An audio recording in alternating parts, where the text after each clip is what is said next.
American president Donald Trump का वो बयान जो उन्होंने भारत पाकिस्तान के उस तनाव के दौरान ऑपरेशन सिंदूर के जो सीज फायर का ऐलान भारत ने किया था उसके ऊपर दे दिया था कि भाई सीज फायर का मीडिएशन हमने किया, हम करता धरता हैं, हम शांति के दूत हैं और ये भारत पाकिस्तान का युद्ध जो है ये बहुत बड़ा हो सकता था, ये न्यूक्लियर वॉर तक पहुंच सकता था। मैं शांति दूत प्रकट हुआ और मैंने दोनों के आपस में बातचीत कराई और मामला सारा सेट हो गया।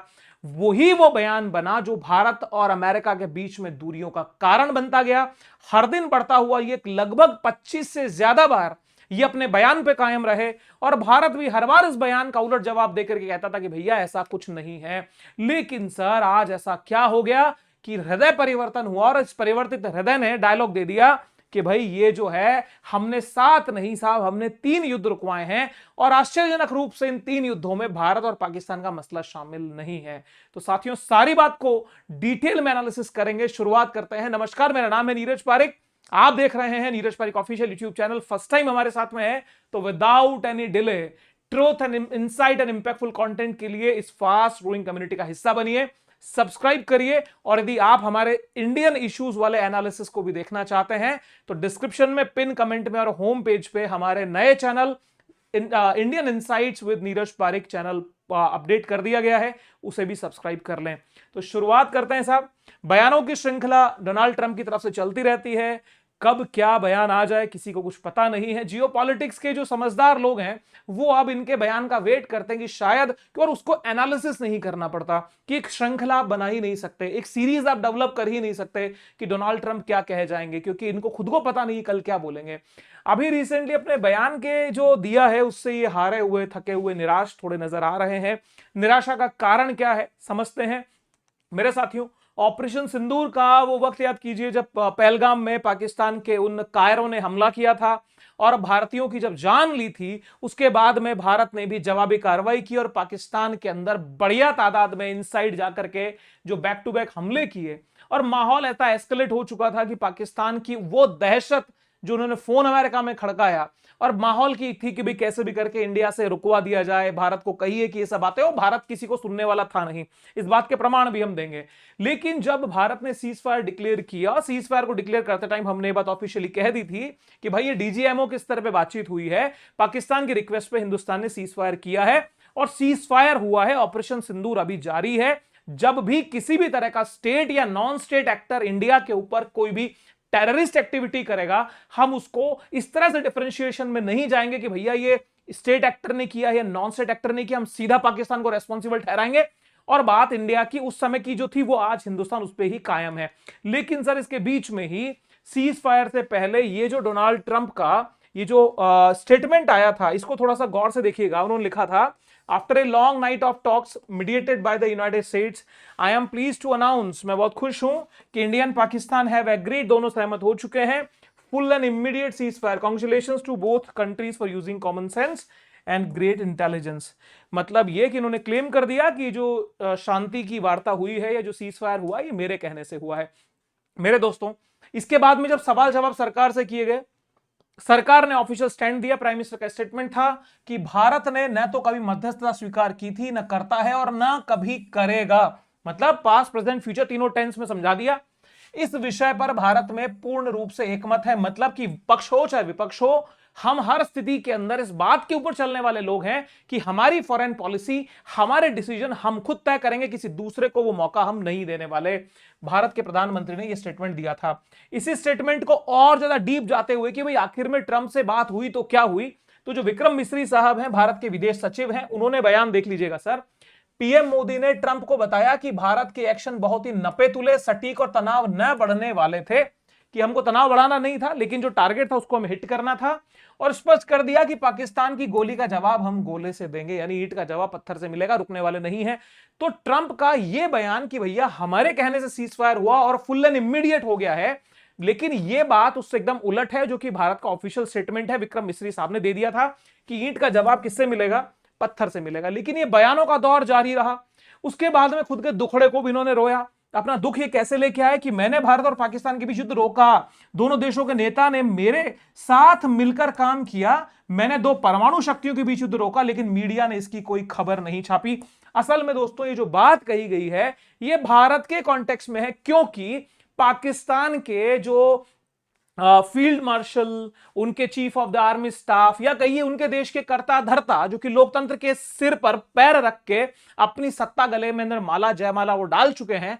असीम मुनीर पाकिस्तान के जो एक तरह से लीडर के रूप में डोनाल्ड ट्रंप के साथ में लंच के लिए बैठे, और वहां पे जब ये वॉशिंगटन में लंच कर रहे थे तो उन्होंने कहा कि भैया अमेरिकी राष्ट्रपति को नोबेल प्राइज मिलना चाहिए, उन्होंने भारत पाकिस्तान का संघर्ष रुकवाया है। आपको पता होगा ये वही दौर है जब भारत के प्रधानमंत्री को भी कहा गया था कि साहब आप पधारिए, आइए और अमेरिका के राष्ट्रपति के साथ में लंच में शामिल होइए, क्योंकि अमेरिका के राष्ट्रपति चाहते थे कि जैसा बयान यहां से आया है दोनों तरफ से एक जैसा बयान आए और दोनों देश मिलकर के मुझे ये कहें कि साहब बहुत बहुत धन्यवाद, हे शांतिदूत, आप कलयुग में कल की अवतार हैं और आप नहीं होते तो इस दुनिया का क्या होता, और मुझे शांति के नोबेल के लिए नॉमिनेट कर दें। हिंदुस्तान ने अपनी अस्मिता को बेचा नहीं, जैसा कि इन्होंने बेच दिया, अगर इनकी तो बिकी हुई है, एक नहीं 500 बार बिकी है, तो भारत ने ऐसा कुछ नहीं किया। लेकिन सब इस बयान से इनको जो विशेष लालच डेवलप हो गया वो हो गया कि ट्रंप को, मुझे तो साहब पाकिस्तान की तरफ से नॉमिनेशन मिल चुका है, तो अब ट्रंप ने इच्छा होगी अब तो नोबेल प्राइज लेके रहेंगे। उधर से इजराइल बोलने लगा जी हाँ इनको दे दीजिए, इजराइल तो बोलेगा ही बोलेगा, उनकी एक्सटेंडेड कॉलोनी है अमेरिका की, तो उसको तो मना कर दें अमेरिका की हाँ में हाँ और ना में ना के अलावा कोई अलग स्टेटमेंट दे दे। सर ये पॉसिबल इजराइल के लिए नहीं है। तो यहां पे ये नोबेल प्राइज की दौड़ शुरू हुई और इच्छाओं के अंबार थे। आपको पता है यही सारा ड्रामा जो है ये भारत और अमेरिका के बीच में दूरियों का कारण बना। इसके बाद में टैरिफ वॉर शुरू होता है, ट्रेड डील का प्रेशर शुरू होता है, रशिया के को कंट्रोल करने के लिए इंडिया पे प्रेशर डाला जाता है, जबकि दुनिया के अंदर बहुत सारे देश ऑलरेडी उससे व्यापार कर रहे हैं, अमेरिका खुद उससे व्यापार कर रहा है। तो कुल मिलाकर के खुन्नस का मेन कारण आपको समझ में आ गया होगा। अब यहां पे हृदय परिवर्तन सर क्या होता है, 5 सितंबर 2025 सुबह 9:29 इंडियन स्टैंडर्ड टाइम के हिसाब से एएनआई ने इस न्यूज को कवर किया। लिखा है Trump changes narrative from stopping 7 wars to 3 wars, मतलब जो 7 युद्ध का क्लेम कर रहे थे उसमें से 4 माइनस हो गए, अब केवल जो है वो इनके 3 युद्ध बचे हैं, जो कहते हैं जी 3 युद्धों को मैंने रुकवाया है। अब मुद्दा यह है, न्यूज को थोड़ा समझिए तो हम उसके कोर पॉइंट पे पहुंच जाएंगे। In a significant shift from the usual narrative of having stopped 7 war, US president Donald Trump on Thursday said he stopped 3 wars. ठीक है साहब 3 युद्ध रुकवाए, तो इससे ये तो क्लियर नहीं हो रहा कि हिंदुस्तान के कॉन्टेक्स्ट में इन्होंने क्या बोला। जरा गौर करिएगा, आगे वो लिखते हैं Trump did not specify which conflict he was talking about, but said that those were going on for over 3 decades, यानी कुछ ऐसे जो रुकवाए इन्होंने 3 युद्ध वो ऐसे थे जो 3 दशकों से ज्यादा समय से चल रहे थे। मेरे साथियों बात को समझिएगा कि यहां पे एक युद्ध बताया जो 31 साल से चल रहा था और लगभग उसमें 10 मिलियन यानी 1 करोड़ लोग से ज्यादा मारे जा चुके हैं। दूसरा लगभग 34 साल से चल रहा था और तीसरा लगभग 37 साल से चल रहा था। अब आप मुझे बताइए भारत और पाकिस्तान के इस कॉन्फ्लिक्ट को आप कौन सी कैटेगरी में डालेंगे? यदि आप 30, 35, 40 वाली में डालते हैं तो सर ऐसा तो कोई विवाद ही नहीं है। हमारे अगर विवाद में जाएंगे तो 1947 से चलना पड़ेगा और 47 से आते आते ये समय का लगभग दुगने से ज्यादा हो जाता है। और अगर आप सीज फायर के कॉन्टेक्स्ट में देखोगे तो सर वो समय तो बहुत थोड़ा सा था, लगभग 5 से 10 दिन का वो स्ट्रेस था। तो कुल मिलाकर के ट्रंप ने इंडिया को इस लिस्ट में नहीं शामिल किया, ना तो ये प्लस वाली कैटेगरी में आ रहा है इंडिया, ना तो माइनस वाली कैटेगरी में आ रहा है। तो सीधी सीधी बात यह है कि जो सुपर ट्रंप है, सुपर ट्रंप आखिर में कमजोर पड़ गए, ढीले पड़ गए। कारण है सर उसके बहुत सारे। सोचना पड़ेगा ना कि जो इतना नैरेटिव 20-25 बार बार बार वो 7 युद्ध बोलते थे, 7 से वो गिर के 3 पे आ गए, तो 4 स्किप हुए तो क्यों हुए, और हुए तो कंफर्मली इंडिया उसमें शामिल नहीं है। कोई भी साधारण बुद्धि से देखेगा समझेगा वो समझ जाएगा इस बात को। तो आखिर में इनकी कमजोरी या इनके जो जिसको हम कहते हैं कि सर इनका टायर पंक्चर क्यों हुआ, उसके पंक्चर करने के पीछे जिम्मेदार कारकों को समझिए। सर सबसे बड़ा फैक्टर है रशिया। रशिया ने बहुत समय पहले से, इंडिया के कॉन्टेक्स्ट में हम बात करेंगे तो इंडिया को इस बात के लिए आगाह किया था कि भाई तुम समझ जाओ, इंडिया को संभलने की जरूरत है। ये बात मैं कर रहा हूं लगभग 18-19 मई 2025 की। ठीक है, 20 मई को हमने इसके ऊपर वीडियो भी बनाया था, वीडियो का लिंक आपको यहां पे आई बटन में दिख रहा होगा। अब मेरे दोस्तों वीडियो को जरूर देख लीजिएगा। तो यहां पे आगाह किया था कि आपको संभलने की जरूरत है और आपको अपने इंटरेस्ट, आपके हित अमेरिका के साथ में नहीं है, ये यूज एंड थ्रो करेंगे। सो दैट आपकी बेसिक प्रायोरिटी होना चाहिए कि आप अब आरआईसी को जिंदा करिए, आरआईसी में एक्टिव होइए, रशिया, इंडिया, चाइना के ट्रोइका को मजबूत करिए और ईस्टर्न जो फिलॉसफी है या जो एक वर्किंग कल्चर है उसका हिस्सा बने रहिए। वेस्ट की तरफ जाके क्वाड में शामिल होना और बाकी सब चीजों को करना ये आपके लिए ठीक नहीं है। अब सब होता क्या है कि जब ये बयान वगैरह आने शुरू हुए, इंडिया का बयान मैं ऑफिशियली बताता हूं, इंडिया ने ऑफिशियली ये बोला था उस समय पे कि अभी हम आरआईसी को लेके वी आर नॉट कंसर्न, बहुत ज्यादा हम उसको लेके सीरियस नहीं है, क्योंकि तब तक ये मार वहां से नहीं पड़ी थी। सर शब्दों के लिए माफी चाहता हूं, जो रियलिटी है वो मुझे बोलनी पड़ेगी, और यही एक जो वास्तविक हम एनालिसिस करते हैं ट्रूथ इनसाइड इंपैक्ट की मर्यादा के तहत मैं बात करूंगा। यहां पे पार्टी से मुझे, पक्ष से मुझे किसी तरह का फर्क नहीं पड़ता, जो हुआ है सत्य हम बात कर रहे हैं। तो इंडिया ने मना किया था, लेकिन जब ये परिस्थितियां बदली तो सर आरआईसी स्वतः जो है वो बन गया। तो इसमें रोल पुतिन तो अवेयर कर रहे थे, लेकिन ट्रंप ने इनडायरेक्टली इसको पुश करके आगे भेज दिया, और ये चीज भारत के बहुत सारे पक्ष में हुई। दूसरी बात, जब ये सब चीजें होने लगी तो इंडिया ने अपना एक मजबूत स्टैंड दिखाया। उन्होंने कहा कि भाई हम आपके साथ में इतना समर्पण के साथ में चल रहे हैं, आपके साथ में हमारी संबंधों की गहराई बहुत ज्यादा हो चुकी है, उसके बाद में अब हमें आंख दिखाना शुरू कर रहे हो, तो लीजिए हम भी आपको बराबर का जवाब देंगे। ये खबर बड़ी वायरल हुई थी कि ट्रंप ने मोदी जी को 4 बार फोन किया और यहां पे अनआंसर्ड कॉल था, वो कॉल नहीं रिसीव हुआ। इस बात को जर्मनी के पत्रकारों ने भी उठाया और जापान के पत्रकारों ने भी उठाया, तो इसके अंदर किसी भी तरह के इंडियन मीडिया को शामिल करना तो बेतुकी की बात हो जाएगी। तो ये बात ऑथेंटिक है, बिल्कुल प्रूवन है कि साहब ऐसा हुआ था, क्योंकि ये रिपोर्ट्स बाहरी मीडिया ने इसको हाईलाइट किया। तो कुल मिलाकर इन सब चीजों के बीच में ये परेशान हुए, और परेशान होते होते उस हद में चले गए कि अब इनको समझ में आ गया कि हिंदुस्तान झुकने वाला नहीं है। और इनके इंटरनल पॉलिटिक्स में भी ये बात बहुत ज्यादा वायरल हुई कि आपने क्या किया है, गलत जगह छेड़ दिया है। एक फिल्म में गोविंदा का डायलॉग आता है कि बिच्छू का मंत्र मालूम नहीं है और चले हैं सांप के बिल में हाथ डाल रहे हैं। तो कुल मिला के ऐसा गेम इन्होंने इंडिया के साथ में खेलना चाहा, जो कि सेल्फ गोल ये जो है ट्रंप कर बैठे। आपके विचार क्या है, कमेंट बॉक्स ओपन है, प्लीज बताइएगा। अब सर यहां पे क्या होता है, एक हृदय परिवर्तन का दूसरा एग्जाम्पल बड़ा नजर आता है। ट्रंप साहब के दिल में न जाने क्या सूझी, उन्होंने एक ट्रुथ सोशल के ऊपर एक पोस्ट कर दिया। पोस्ट में लिखा कि looks like we have lost, ऐसा लग रहा है कि हमने खो दिया है। किसे? इंडिया एंड रशिया, भारत और रूस को हम खो चुके हैं। साहब इन घड़ियाली आंसुओं का क्या हिसाब होगा, और कितने बड़े ये मतलब दिमागदार लोग हैं, जरा देखिए। किसे खो दिया भाई? To deepest darkest China. बात समझ रहे हैं? यानी यहां पे चाइना की आलोचना हुई है। कारण यह है भाई, एससीओ समिट ने इनकी हवा निकाल दी है। जो अमेरिका को जो लगता था कि दुनिया के ऊपर हमारा एक छत्र राज है, वहां पे जो चाइना की मिलिट्री परेड हुई उसमें इनको इनकी औकात मालूम चल गई। आपको मैं एक छोटा सा रिक्वेस्ट जरूर करूंगा सर, आप ये मत देखिएगा चाइना अच्छा है या चाइना बुरा है, अमेरिका भारत के लिए बुरा है, ये कंफर्म है। तो एक चीज जरूर देखिएगा जो मैं आपकी रिक्वेस्ट कर रहा हूं, अभी कुछ दिन पहले अमेरिका में भी एक मिलिट्री परेड हुई थी। आप गूगल पे सर्च करिएगा, यूट्यूब पे सर्च करिएगा, उसका वीडियो मिलेगा। उस वीडियो को देखने के बाद में चाइना की उस मिलिट्री परेड को देखिएगा, आपको समझ में आ जाएगा कि डिफरेंस क्या है। ठीक है, वो डिफरेंस बता देगा कि वहां की सेना का मोराल का लेवल क्या है, अमेरिका का कितना गिरा हुआ है और चाइना किस हिसाब से खड़ा है। तो खुन्नस तो सर वहां है। पर आश्चर्य बात यह है कि अमेरिका ये कह रहा है कि इंडिया और रशिया को हमने खो दिया और वो चाइना के पास में चले गए। आगे बड़े ही सरकेस्टिक वे में, बड़ी ही जिसको बोलते हैं ना कि एक चुभती हुई भाषा में इन्होंने कहा, तीखा वार किया, may they have a long and prosperous future together. हम उम्मीद करते हैं, आशा करते हैं कि इनका भविष्य बहुत सुंदर होगा। अब यहां पर सर एक बात देखिए, जो कि एनडीटीवी वर्ल्ड ने इसको कवर किया है, इंडियन एक्सप्रेस ने किया है, द हिंदू ने किया है। ये मैंने एक स्क्रीनशॉट आपको एक सैंपल के लिए दिखा दिया। तो लिखा है we have lost India Russia to deepest darkest China, ये सारी बात यहां पे आई। अब सर बात ये आती है कि एक चीज हमें समझनी है कि ये जो ट्रॉइका, ये तीन जो तिकड़ी है, ये जब तंजियान में एससीओ समिट के दौरान एक साथ खड़ी थी तो पूरी दुनिया में हलचल इस तस्वीर ने मचा दी। तो अमेरिका के अंदर तो हलचल होनी ही थी। तो साहब इसके अंदर दो चीजों को हम समझिए, क्योंकि उन्होंने एक भारत का नाम लिया है और एक रूस का नाम लिया है। तो जब ये बात करते हैं इंडिया और चाइना की, क्योंकि चाइना के करीब इंडिया चला गया, तो ये बात गले से उतर जाती है, इस बात में कोई शक नहीं है। ठीक है सर, ये बिल्कुल प्रैक्टिकल बात है, क्योंकि गलवान के बाद में ऐसा इंसिडेंट पहली बार शायद 6 या 7 साल बाद जो है भारत के प्रधानमंत्री ने अपनी यात्रा वहां पे की है, और संबंधों में थोड़ी एक तरह से जिसको कह सकते हैं जो बर्फ जमी थी वो पिघली है, नॉर्मलाइजेशन की तरफ दोनों देश आगे बढ़ रहे हैं।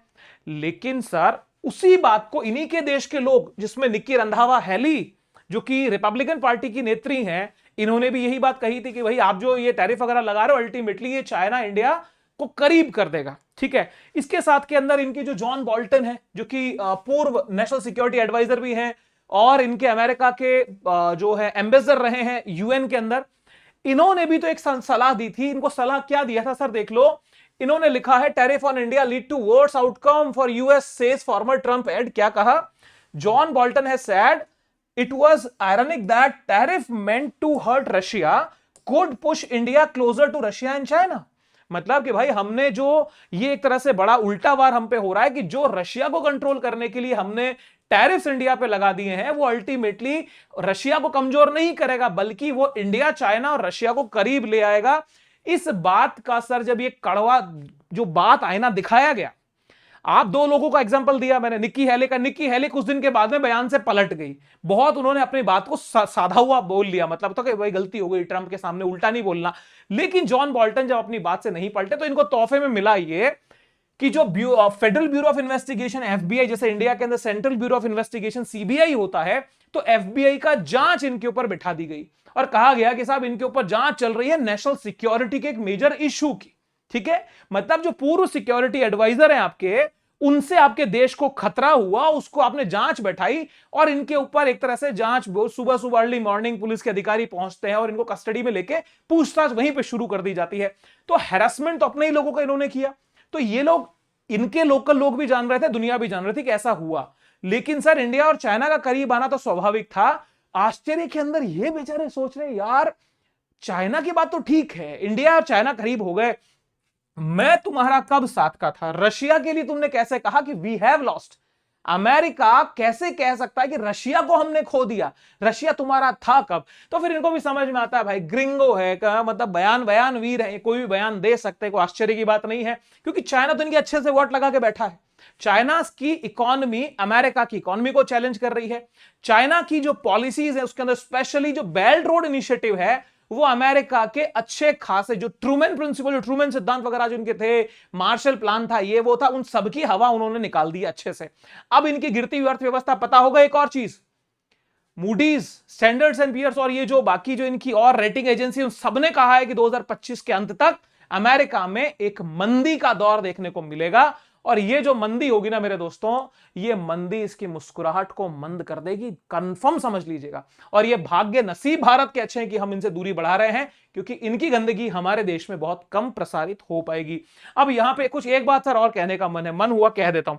कुछ लोग कमेंट आते हैं, बड़े सर वो बहुत बिल्कुल इंटेलेक्चुअल लेवल के लोग हैं, वो एक बात बोलते हैं कि भैया एक बात बताओ, आप अमेरिका के अगेंस्ट में बोलते हो, ट्रंप की पॉलिसी को खराब बताते हो, यूट्यूब जो है ये तो अमेरिका का है, आप जो इंटरनेट यूज करते हो तो अमेरिका का है। मेरे भाई सुनना एक बात को ध्यान से, अमेरिका एक व्यापारी देश है, व्यापारी अपने मुनाफे के लिए काम करता है। ये जो यूट्यूब फ्री प्लेटफॉर्म दिख रहा है ना, यहां पे अगर नीरज पारिक 100 रुपए कमाता है ना मेरे भाई, 100 रुपए, उस 100 रुपए में 40 रुपए अमेरिका खुद रखता है, बचा हुआ 60 मेरे को देता है। बात समझ रहे हैं? उसमें भी वो टैक्स की कटौतियां करता है। तो 40 रुपए उसको चाहिए, उनको गाली निकालो तो भी उनको 40 रुपए ज्यादा प्यारे हैं मेरे भाई। तो एक बात को समझ लो कि ये कोई एहसान नहीं है यूट्यूब यहां चल रहा है, ये जो मैं कमा रहा हूं, मैं उन्हें 100 रुपए में 40 रुपए कमा के दे रहा हूं, तो मेरे हिस्से के 60 मुझे मिलते हैं। इस बात को दिमाग में बिठाना, उसके बाद में कोई बात। और हां, हम ये उम्मीद करते हैं कि भारत अपने ऐसे प्लेटफॉर्म डेवलप करे कि अमेरिका के प्रति ऐसी निर्भरताएं भी हमारी खत्म हो जाए। ठीक है, आपके क्या विचार है? कमेंट बॉक्स ओपन है सर। अब सर इनका मामला तो अपना मामला चल ही रहा है, अब दूसरी तरफ क्या हो रहा है, कहां ये ट्रंप फंस रहे हैं? चाइना की तरफ से ग्लोबल लेवल पे, क्योंकि आरआईसी डेवलप हो रहा है, ब्रिक्स मजबूत हो रहा है। दूसरी तरफ यूक्रेन के वॉर के चक्कर में अमेरिका अपनी अर्थव्यवस्था को हर दिन खोखला कर रहा है। कैसे खोखला कर रहा है?